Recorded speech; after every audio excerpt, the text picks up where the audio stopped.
Selanjutnya dari Tere di Sampit, Shalom Pak Pendeta. Di perjanjian lama kenapa sering Tuhan menggunakan kata kita? Kenapa tidak kata aku?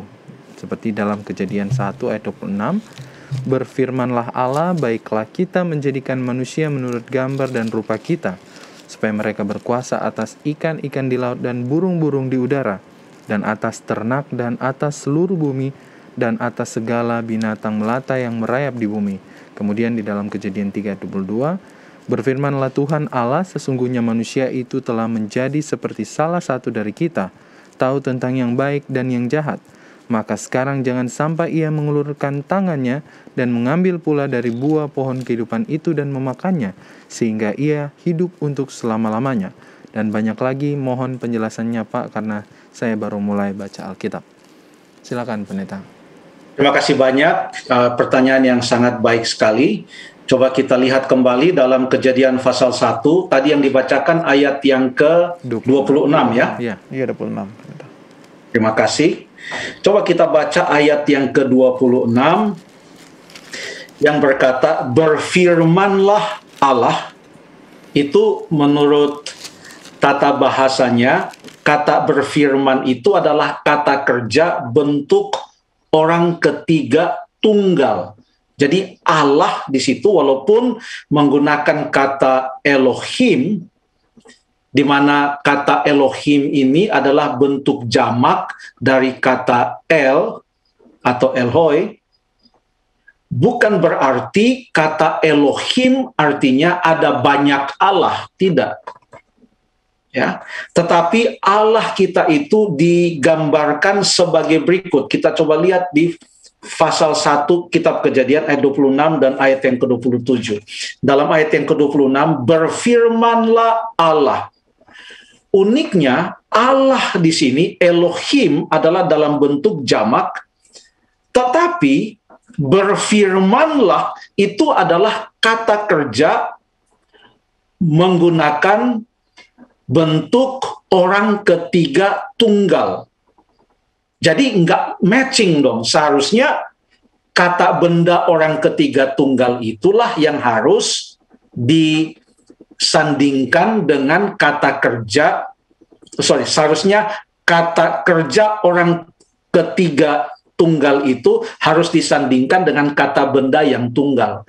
Kalau dalam tata bahasa Ibrani maupun Yunani, kalau kata kerja orang ketiga jamak, kalau kata kerja orang ketiga jamak, maka kata bendanya, subjeknya, itu harus juga kata benda dalam bentuk yang jamak, supaya selaras. Tapi ini kata benda atau kata orangnya, kata pengganti orang adalah Elohim, ini dalam bentuk jamak, tapi kata kerjanya dalam bentuk tunggal. Artinya, ini bukan berbicara tentang banyak Allah, tapi berbicara tentang Allah yang adalah satu, karena kata kerjanya dalam bentuk orang ketiga tunggal, Allah yang adalah satu, tetapi dalam Allah yang adalah satu, pada Allah yang adalah satu, Elohim yang ada satu,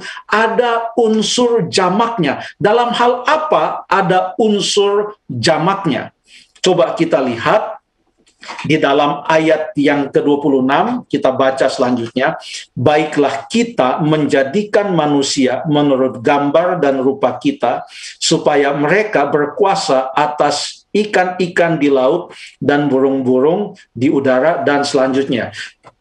Tuhan Allah berkata, jadi Allah orang ketiga jamak berkata, ini adalah kata kerja bentuk tunggal, lalu Allah berkata, baiklah kita, ya, baiklah kita menjadikan, seperti ada komunikasi pada Allah yang adalah satu, tapi ada komunikasi antara satu sama lain pada Allah yang adalah satu. Sulit untuk dimengerti, tapi inilah kenyataannya yang dituliskan di dalam Alkitab. Lalu setelah Allah berkata, baiklah kita menjadikan manusia.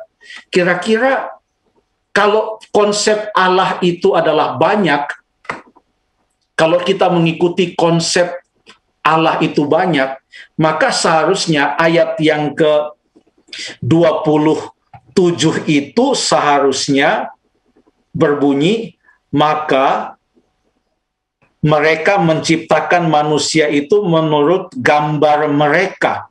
Tapi apa yang ada di sini, Allah menciptakan manusia, kata menciptakan di sini, bara, itu di dalam bentuk orang ketiga tunggal. Jadi yang menciptakan adalah Allah yang tunggal, tetapi dalam ketunggalan Allah itu ada lebih dari satu pribadi, menurut ayat ini. Sehingga pribadi-pribadi itu boleh mengatakan, baiklah kita menjadikan manusia. Lalu waktu penciptaan manusia itu dilakukan bukan menurut gambar mereka, karena kita tidak percaya kepada banyak Allah. Jadi bukan menurut gambar mereka, tapi menurut gambarnya. Itulah yang ada di dalam Kejadian 1 ayat 26 dan 27. Demikian juga yang disebutkan dalam pertanyaan tadi, dalam Kejadian 3 ayat yang ke-22, berfirmanlah Tuhan Allah, tetap sama. Tuhan Allah, kata Allah khususnya, Elohim, bentuk jamak, tapi berfirman adalah dalam bentuk tunggal. Sesungguhnya manusia itu telah menjadi seperti salah satu dari kita, ya, menjadi salah satu dari kita, tahu tentang yang baik dan yang jahat. Jadi kata kita juga disebutkan. Lalu kemudian yang berikut, lalu Tuhan Allah mengusir dia dari Taman Eden supaya ia mengusahakan tanah. Yang mengusir adalah Allah. Lalu kata mengusir ini pun dalam bentuk tunggal. Jadi di dalam Kejadian pasal 1 ayat yang ke-26 dan 27, dan juga di dalam Kejadian 3 ayat 22 dan 23, kita bisa mendapatkan satu konsep, kalau hanya berdasarkan ayat-ayat itu, bahwa Allah itu adalah Esa. Dan dalam ketunggalan dan keesaan Allah itu ada unsur jamak, di mana unsur jamak itu memungkinkan ada percakapan pada Allah. Sehingga jamak itu bukanlah menunjukkan banyak Allah, tetapi jamak itu menunjukkan ada lebih dari satu pribadi dari Allah yang adalah Esa atau tunggal. Kalau hanya berdasarkan Kejadian 1 ayat 26-27 dan Kejadian 20,